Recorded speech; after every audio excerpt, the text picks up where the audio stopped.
What is going on, guys? Welcome back to the Leave It to the Judges MMA show. I'm with the boys Nick and Xavier. And guys, today we are covering UFC 325 back-to-back pay-per-views. The UFC is back. We are back. We're going to Sydney, Australia this time. We got a rematch. Lopez versus Volkanovski 2. Now, there's a lot of controversy around this rematch. Lopez not being the most deserved in featherweight, but we're going to talk about this. First of all, what do you guys think about this fight being booked? And yeah, the X's and O's in the cage. I think that we can clearly see that Diego Lopez has that Dana White's privilege, that UFC privilege. Um they clearly want a Mexican champ for that market, I feel like. Even though he's Brazilian, but like isn't he Mexican Brazilian? So he was born in Brazil, raised and trained in Mexico. I'm pretty sure. So he's both, whatever. He's So yeah. heavily part Mexican, but he's mainly Brazilian. His That's blood is the Brazilian. whole point. Yes. Okay. But either way, like even better, like he checks both boxes, like two markets, you know what I mean? He's big two places. They really like see dollar signs when they look at him. Um, and that's why he's getting the title shot. Do I think he's deserving of a title shot? Uh, on merit, yes, just because like I rate John Silva really high, and beating him the way he did, like it does like it does warrant a title shot. But I will say like there was two deserving contenders like that Volk hadn't fought. So on the strength of that, I would say he shouldn't be getting this fight, in my opinion. But it doesn't really matter. We're here now. Volk doing this shit on home soil. Um, whoop Diego Lopez as for most of the first fight. And shit, man. I think it's Volk against Volk, man. I think it's Volk against Father Time. Diego Lopez is just a body in there, you know what I mean?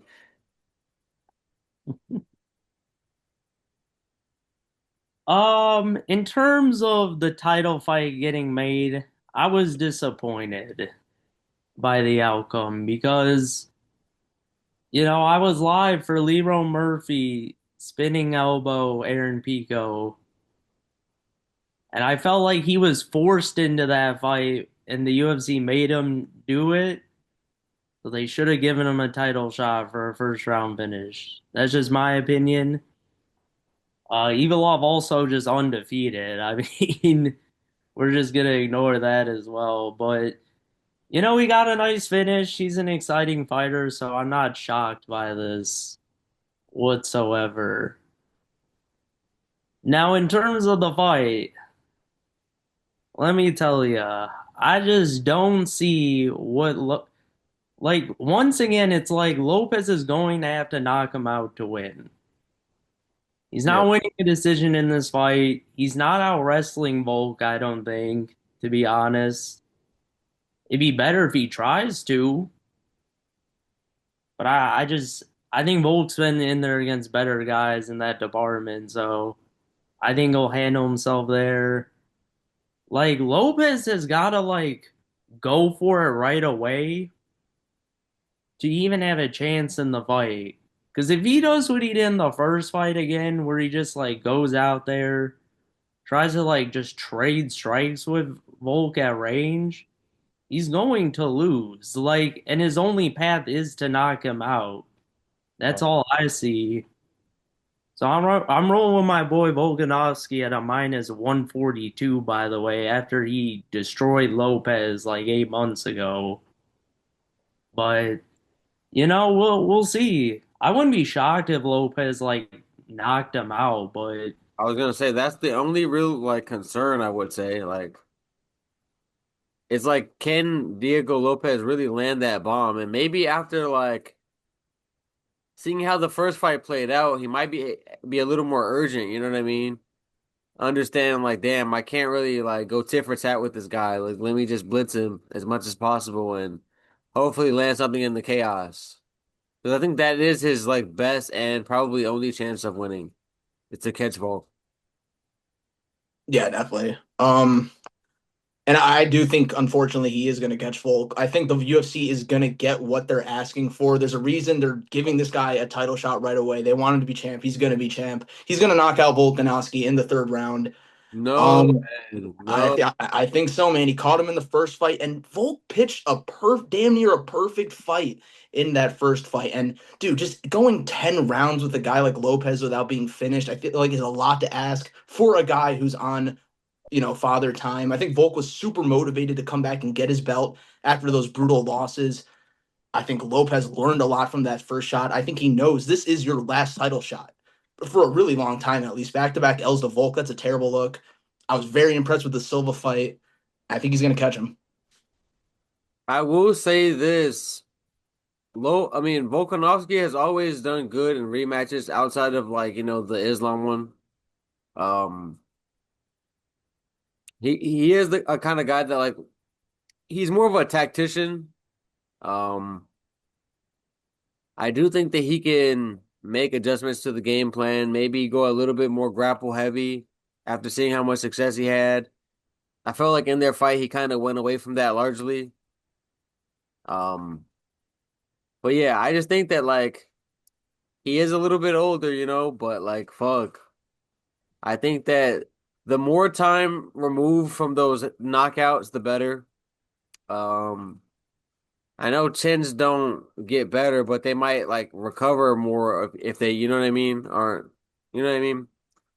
Um, I see Volk in front of the home crowd, he might get dazed a couple times, but I think he has the defensive instincts to stay in there and recover himself. I think that if it's a close fight, he will get the nod for the vibes. Um, yeah, I see him retaining. I see him retaining, man. All right. Valid. Um, Anything else on this fight? Well, Ed, I would like to ask you a question about the styles. So, you think Lopez can go tit for tat with Volk? Tip for tat. In terms Yeah. of technique, No, no. Volk's definitely the better technician. Yeah, on the feet. Yeah, I just think Lopez is not. He's not like a terrible striker. I think he's technical in his own ways, and I think he'll catch Lopez. I mean, Volk. but compared to Volk after what we saw 8 months ago, if this is like prime looking Volk like he did 8 months ago, coming into this fight, what is going to change? Man, I don't know if that's prime Volk that I saw 8 months ago. First of all, I don't think this is prime Volk, and it's the chin. I just don't think he's going to be able to take the power of Lopez. He almost got finished the first fight, and Lopez was able to take a beating from Volk. He took his best shots, like all of them, and was fine. I feel you. I mean, he got back up right away, by the way. It wasn't like super close, but I yeah, will, he might get chin dead. He might get chinned. That's what fighters go through. Like, my boy Oliveira, that's all we do, bro. We come back in our fights. So but no, in his prime, obviously I'm taking Volk, but I don't I think just he's in his prime, but like just based on how he struck versus Lopez the first time, which wasn't too long ago. Whooped his ass. Yeah, I don't see how Lopez catches the gap unless he needs to just come in with the game plan to just go at him and like and that's what I'm betting on. I feel like he knows where he went wrong in that first fight. He just fought Gene Silva like an animal and beat him. I think he learned from the first fight, I and he's mean, gonna knock out Volk. He's gonna knock him out. yeah, he was getting like the crap beat out of him before that finish for I mean, Silva. didn't he win the first round? He did, bro, but I'm just saying like we're not gonna just bypass it like it's nothing. I mean, I don't take stock in like half a round. I'm not, but I know what you're saying. But fair enough. I got Lopez, but shout out Volk. You will have to eat crow. You will have. Again, it would be bad 2 times in a row taking an L on this one. It's okay. All right, let's move on to the co-main. Not getting a lot of traction right now, but it should be a war. Benoit Saint Denis versus Dan Hooker, number 6 versus number 8. Benoit coming off that really impressive win in November over Dariush. Dan Hooker tough L against Armin. He took kind of a beating.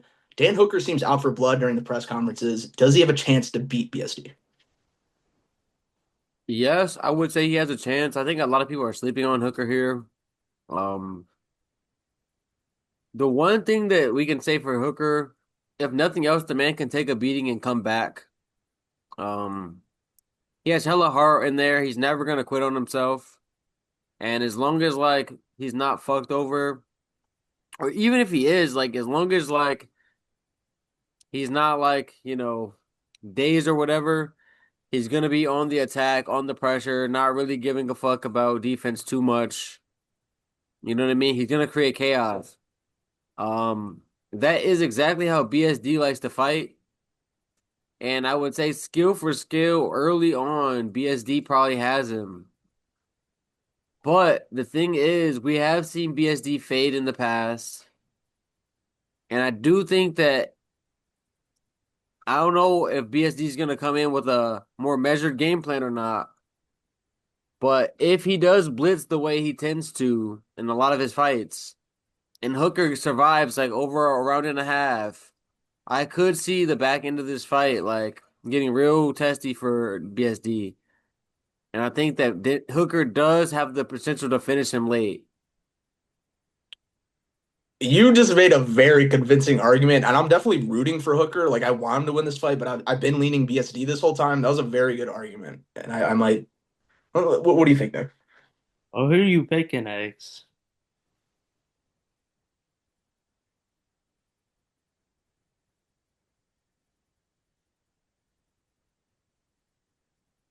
I think I might have to go with Dan Hooker, man. I Oh, think okay, okay. I think in front of the Aussies, man. I fuck with that. He hasn't won in a minute, I feel like. I've just seen BSD kind of like gas out, and I think that Dan Hooker is like, if anything, we know he's durable. I mean, unless all of a sudden the chin has just gone completely. He has been in a lot of wars. There is a decent potential for that. That he's just not the same guy. But I will say, if the Dan Hooker of past wars shows up, and he can still like, take a little bit of a beating, he might have to take one a little bit early, but. I think that if he can drag this into the deep waters, I think he can have a lot of success. So I think I'm gonna take Dan Hooker to get the upset here. Ooh, I love that.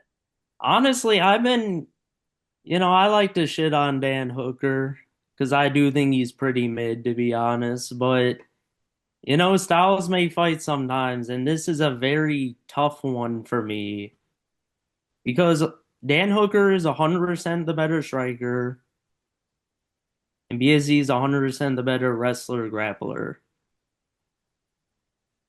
And my big concerns always with BSD more so, the man has gassed out before pushing a crazy pace. And I do not think he will change anything about. Fact. And the only reason I say that, I do think stylistically, I'm picking BSD because I do think stylistically it's good for him. I think he can get Dan down very effortlessly. And it's kind of just gonna be, can Dan survive? Can he make like BSD work though? Like, I think if BSD just takes him down and holds him down, he can push that 3 rounds. But Dan needs to make him work because I do think BSD is gonna get him down. I don't love the odds. BSD's like a -310. Dan's a +250. I don't love that. Because this is a step up in comp for BSD, for sure, compared to what he's been fighting.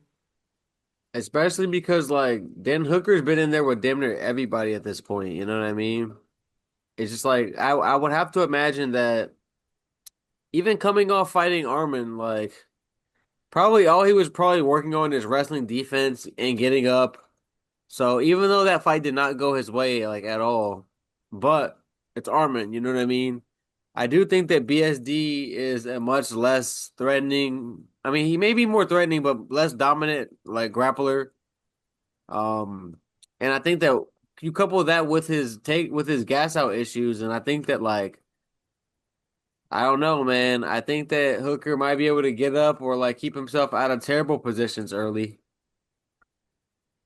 Hey, I like the under 1.5 either way in this fight. So I just honestly do kind of see BSD taking him down and like finding Dan's gotten submitted so many times. That is true. I do think it's very live here. I'm gonna lean BSD, but I don't trust it for some reason. I do think Dan is a live dog here for sure.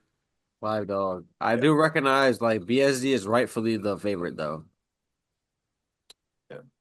Like I said, I think Xavier made a great argument, but I am gonna stick with my original pick. I'm gonna go with BSD also. Hooker is actually 2-1 in his last three. He is coming off the winning over Gamrot and Turner. I forgot about that. So that's pretty impressive. But I think BSD, I hate using this logic, but I just feel like it's his time, passing of the torch, one violent guy to another. I feel like BSD is going to be a prominent guy in this lightweight division for a while. And beating Dan Hooker seems like a step you have to take if you want to be one of those guys. I agree. And he's like a French Marine specialist or whatever, so I'm gonna pick him. This fight's gonna be epic though. I feel that. All right. Now, let's go to the featured fight of the night. Striker's Delight here, number 9, Rafael Fiziev versus number 14, Marcio Rufi of the Fighting Nerds. Fiziev, a slight underdog at plus 100. This is a sick fight. What do you guys got in this one? I mean, this is a sick fight. On paper, this is the striker's delight. Um, I think that Rufi has the power edge in this fight, but Fiziev has like more volume typically. Um, this could be a passing of the torch fight in its own right as well. Depending on if Rufi can pass the Fiziev test, or if Fiziev can, defend his rank here and show these young kids that like, no, he's not done yet. He's here to stay. Um, Fiziev has basically only lost to like really the toughest guys. Um, I mean, even Gamrot, like he's up and down, but you know what I mean. Even Gamrot has like wins over like the toughest guys too, so I'm gonna count him in that mix as well. Um, but yeah, this fight should be like on paper like a candidate for fight of the night. Rufi has been working with Volk. I seen on the embeddeds and shit. Like he's been working with Volk to shore up some of his grappling deficiencies. I think that that's really positive for his career. I like that these fighting nerds are like able to like move around camps and shit, and you know what I mean, train with different people, get the looks that they need to like properly develop. That shows me that they're a smart camp.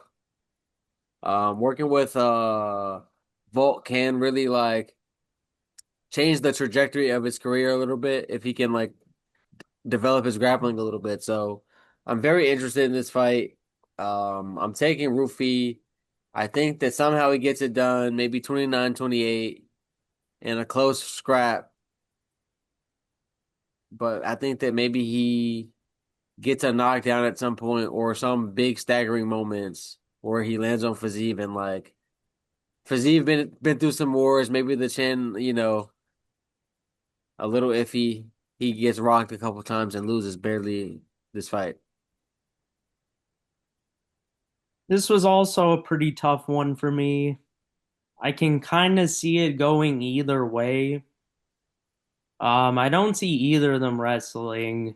I know some people like Vazeev can wrestle a little.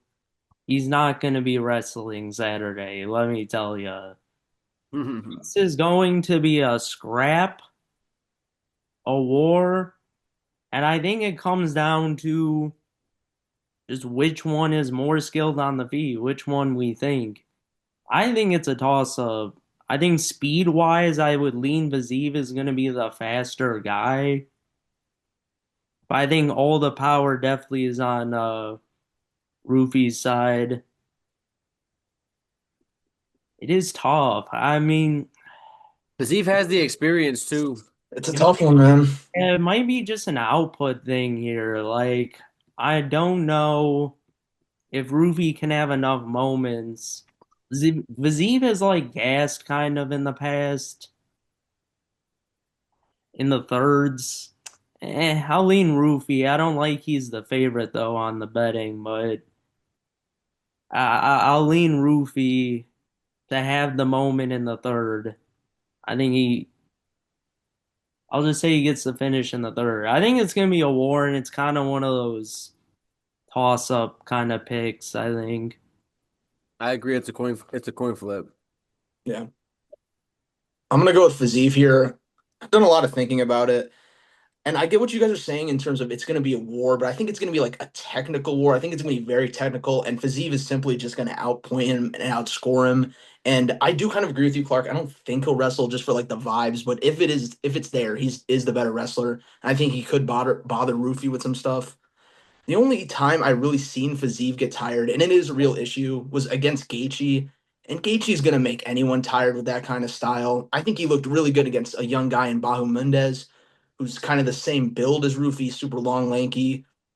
And I don't think Rufy's ever fought a striker near the level of Fiziev. I'm going to lead Fiziev here by decision. Hey, respectable. He didn't make Oliveira tired though. AG didn't tire Oliveira out. He Well, because just he choked him. well, he hooped him. I mean, He he hooped didn't, on him. oh yeah, he didn't tire him out. That's probably Oliveira's best performance. That was a sick performance. The baller. Yeah. All right, guys, we go from one technical masterpiece to another. We're going to heavyweight. Tai Tuivasa versus Taliesin Teixeira. Number 12 versus number 15. Five-fight losing streak for Tai Tuivasa here. Taliesin Teixeira coming off that tough L to Dilu. Minus 350 favorite, though. Can Tai Tuivasa pull it off at home? Technical masterpiece, my ass. Yeah, that was crazy. Um, can he pull it off at home? Absolutely. Do I think he will? No. But I will say this. Maybe the time off has done him some good. I think that he needed some time off. He has even stated so. I think he needs to get his mental right. I do think that like taking a bit like a little over a year off should do him some justice. He lost a lot of weight. He always punches hard. And at the end of the day, Talented Teixeira lost to Derek Lewis.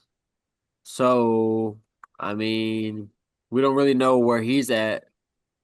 A lot of the times when these prospects get like knocked out, they come out a little gun shy in their next fight. And we've seen Tuivasa knock out people before. So does he have a chance? Absolutely. Um, do I think that he's gonna win this fight? No, not really. Um, there's a good chance that he might get finished and be cooked, or at least take a beating. If even if he does survive, I kind of see him like taking the worst of this. I don't see him being able to beat Teixeira via decision, but I think he can land a bomb because it's heavyweight. You know what I mean? And he's in front of the home crowd. Maybe they give him a little Aussie, Aussie, Aussie, oi, oi, oi, and like fucking he supercharges into a bomb. Who knows? But give me Teixeira by second round TKO. Yeah, I'm rolling Teixeira here. I mean, hasn't fought in like a year and a half. Tuivasa, 5-fight losing streak, 5 inches shorter, 8-inch reach advantage. I think it's just too much for him. I think Teixeira is also just going to be the faster guy in there. Now, Tuivasa, if he starts actually landing some leg kicks like he did in the past, maybe we're talking something here. But man, if he is just trading strike for strike with this dude, I just feel like Teixeira will catch him. Not saying Teixeira can definitely be caught, but he got knocked out by D. Lou of all people, like the most knockouts in UFC history. And so I'm not too concerned about that. I think this man's still gonna come in there and do his thing. And I think it's a tough fight for Ty coming back to the first one. There's definitely easier names in the heavyweight division he could have fought, but That's a great point. I think it's a tough matchup for him. And like Because Ty, he just hasn't looked good. He just hasn't looked good. It's just tough to pick him in this. yeah, and before the Derek Lewis fight, myself included, like people were talking about Taliesin Teixeira, like kind of be like the next up and coming heavyweight, like young prospect. The Derek Lewis fight sucked. He got knocked out, but like you just said, it's Derek Lewis. Whatever, move on from it. He's still super young. He's more athletic. I'm gonna go with Taliesin Teixeira here. I hope he gets a really impressive finish. Like I hope it's not a goofy fight from him. I hope he looks really good out there because that's what heavyweights need. I just think he could like just stick a jab and move around him the whole fight. Like I think he's just gonna be the faster guy, so they should have it in the bank in my eyes. Yeah, hopefully. But all right, let's move to the opener of the card. Biggest favorite of the card by far. Quillen Salkeld minus 1200 versus Jamie Malarkey, Australia versus Australia. Um, is minus 1200 warranted, and who do you guys got in this one? I mean, obviously, I'm gonna take my draft pick, Quinlan Southkill. I think he's gonna get like a violent finish over Jamie Mullarkey probably. Um, he can do it, via submission as well. Potentially a little club and sub action. Mullarkey is a good journeyman. You know what I mean? But I mean, he's very chinnable and he's often chinned. So I think that like the UFC knows what they're setting up here. They want Southkill to have a moment, and he will have one, resulting in extra points for me. But I do think that minus 1200 is kind of like crazy in any fight because at the end of the day, these are fighting. I mean, these guys are fighting and shit, and like anything can happen. So that price tag is a little bit steep, but I think it does represent what is going to happen on Saturday. Yeah, I mean, you basically said it. The reason the odds are that way is because Quinn Salkild is going to go out there and absolutely TKO Malarkey. Malarkey's been hurt before. He's been knocked out before. Like, I mean, I think he's just lost like his last three by knockout, if I'm not mistaken. I mean, I could be wrong, but they know what they're doing with this matchup, clearly. They're giving Quinn Salkild his moment. I also feel like Salkild has fought better fighters up until this point. So I think he's gonna have a field day. I yeah, he's just gonna beat him anyway. There's not a lot of analysis here. Salkild is he's way more talented. I Yeah, think he'll pro he TKOs him first round to me. I don't see it lasting that long. definitely could get a performance bonus here. Shout out Salkeld, man. Hopefully he gets an impressive dub. But let's move on to the prelims, guys.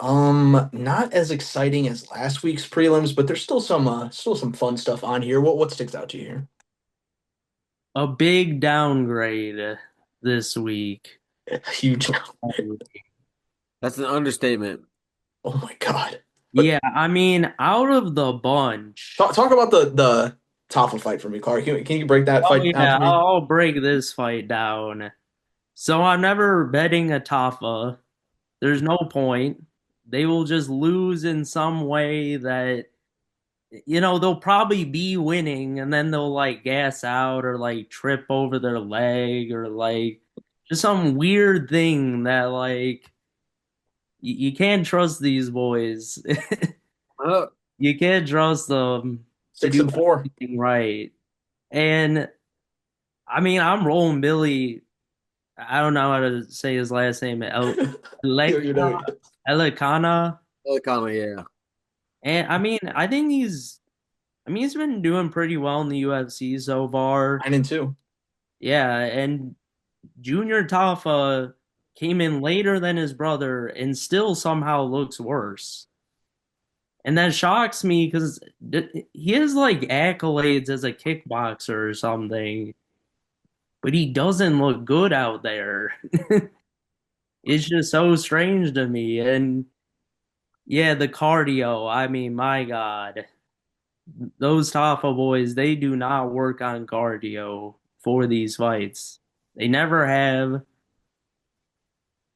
I mean, I'm shocked they still have contracts. I'm not gonna lie. Like Junior Tafa 6-4, and Justin Tafa I think is like what 5-4, like 5-3. Like my God, yeah, that's all I gotta say on that one. Yeah, Billy Elikana, he surprised me when he was able to beat Ibo Aslan. Because I remember I took Ibo Aslan in that fight. I thought that Aslan was gonna be able to catch him, and he just wasn't able to. And Aslan gassed out and was getting beat up a little bit. And I think that Aslan is a much better version of Atafa. You know what I mean? Aslan's basically like a Tafa with skill. You know what I mean? And I think that if Elikana was able to do that to Aslan, the chances that Junior Tafa is going to be able to catch him are like slim to none. Um, you can always give the Tafas a puncher's chance in the first 3 minutes of the fight. So I'm not going to discount that, but like I think Elikana is probably going to finish him via something round three, round two and a half. Like it might go over a 1.5 rounds, but like I don't think it would make it out of the second round. I wouldn't bet it to. Um, Elikana via some type of finish, just because the Tafas, if they can't land a bomb, kind of quit in there, and they need to be investigated. Not Michael Johnson Facts. or Hernandez. Like, yeah, literally. What else? Torres Finney, one of the craziest builds in the UFC. Shout out to him, Tiny Tank. Yeah, I will be taking him. He's a This dude dog is in that. giant, ginormous, dude. He's a dog in that fight. It just seems weird to me. Is For the other guy some good? I don't reason. know much about this other. Man, they might investigate this shit. Like, like Torres Finney 11-0. He's a plus 136 versus an 8-3 Malkoon. Oh no, I know Malcolm. He's okay. Malkoon's okay, but he's 8-3. Malkoun he just has experience. Really, he's been in there with Brendan Allen. You know what I mean? So it's kind of like he's just like a test that Finney has to get past, and people are doubting him. But I think that Finney's gonna get this one.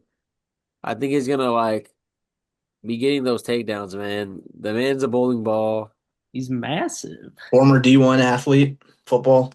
Yeah. No, yeah, I'll go with Finney too. Especially at plus 136. There's no reason to take Malkoon at that line. Maybe I I'll know that. maybe I'll take Finney plus points if he's the underdog. That way, all he has to do is win one round. I think there's no way he doesn't win at least one round with takedowns. I agree. Um, And then like shout out to all the road to UFC guys that I don't know, but like hopefully like I will know after Saturday. You know what I mean? Because I will watch these fights and see who impresses me. But I am really unfamiliar, so I can't even speak on these fights for real. I hopefully know the Aaron Tao trains with Volk. That's what I know. Or Dan Hooker. He might be a city uh kickboxing. yeah. I'm not sure which camp he is, but one of them. Yeah, hella Australian, New Zealanders. Hopefully the crowd gets what they want. Clark, why don't you bring us into our betting segment of the video? Yeah, we're back at it. Last week my parlay didn't go as planned. Neither did, but congrats to X, his hit. Yes, sir. I had the little three-piece combo with O'Malley, Waldo, and Josh Hockett. Three-legger. Smacked. My shit got voided because of the Johnson fight. Tragic. Well, didn't you have a? Was that what lost yours Yeah, at? I had Hernandez and Waldo, just a two-legger. Oh yeah, you just did a two-legger. So you just had a one-legger. So Okay, that doesn't count. so that's hit. He hit a little one-legger. But we're back at it again with Clark's picks. Still haven't came up with a name. I would go see, and this is tough because not knowing any of the road to UFC guys. But I think like, what is Sal Killed straight up finish? What is straight up TKO looking?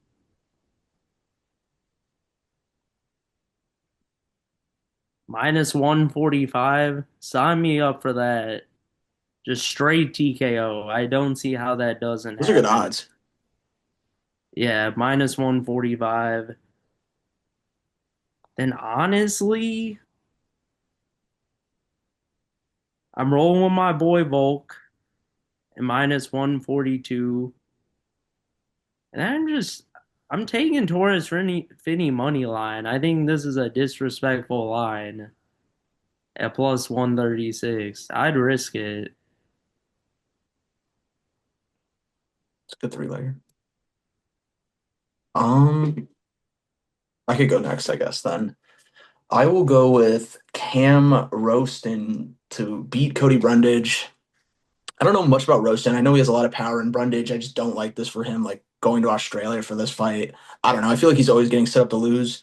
I'm gonna take whatever the over the rounds is in the Fiziev Roofy fight. I think that goes the distance. And then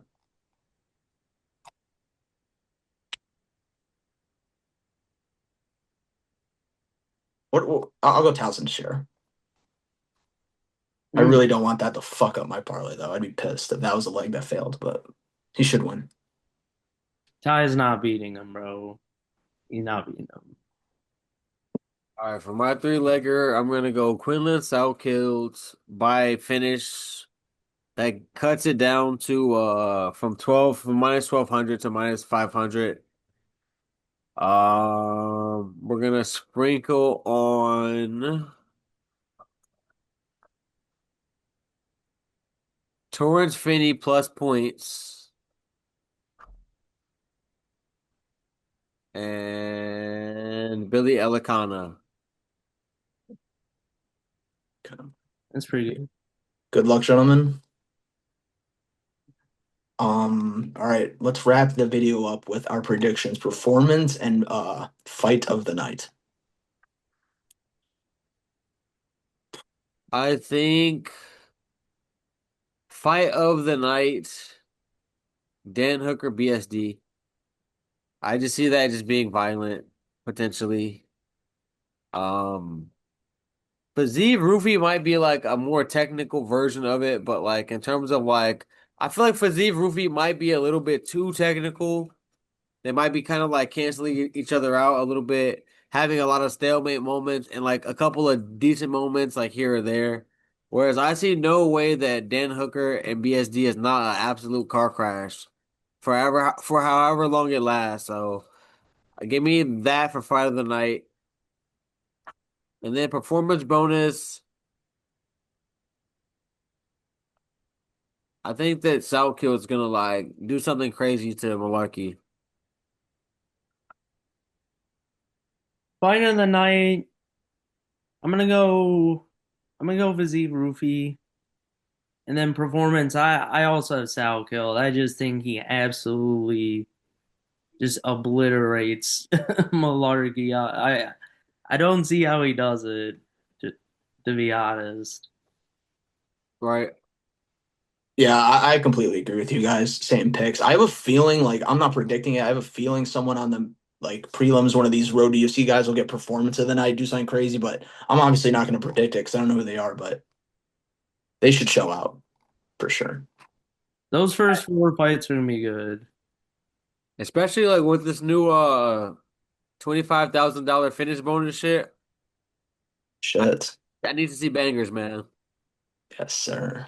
Okay. Anyways, thank you guys so much for watching this video. Let us know who you would pick in the comments, who you would bet in the comments. Please go check out our previous videos, and we'll see you in the next one. Peace. Peace.